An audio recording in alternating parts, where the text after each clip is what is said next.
আপনারা জানেন যে 22শে জানুয়ারি মমতা বন্দ্যোপাধ্যায় সংহতি যাত্রার ডাক দিয়েছেন। আর মমতা বন্দ্যোপাধ্যায়ের এই সংহতি যাত্রা নিয়ে এবার কটাক্ষ করলেন বিরোধী দলনেতা শুভেন্দু অধিকারী। তিনি বলছেন, বাংলা ছাড়া কোনো রাজ্য সরকার এভাবে প্রকাশ্যে অশান্তি তৈরির চেষ্টা করে না, এমন অভিযোগ করেছেন বিরোধী দলনেতা শুভেন্দু অধিকারী।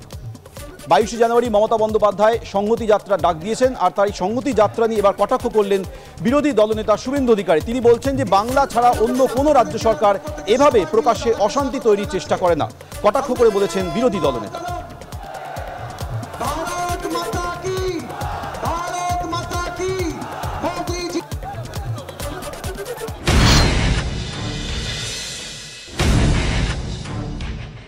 পশ্চিমবঙ্গ ছাড়া অন্য কোনো রাজ্যের সরকার বা শাসক দল এইভাবে প্রকাশ্যে রাম মন্দির উদ্বোধনের দিন পাল্টা কর্মসূচি ডেকে পরিবেশ অশান্ত করার কাজ অন্য কেউ করছে না, যেটা মমতা ব্যানার্জি করছে।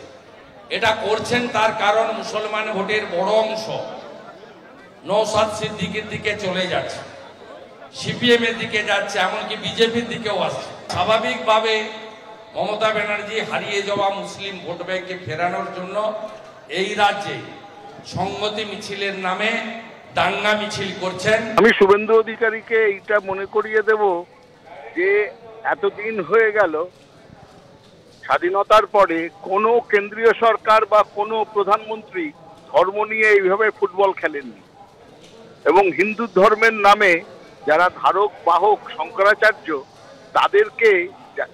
তারা যখন বলছেন এই সমস্ত প্রক্রিয়াটা অনাচারগ্রস্ত, তাদেরকে এইভাবে অপমান করেন, ধর্মের নামে এইভাবে রাজনীতি করেন।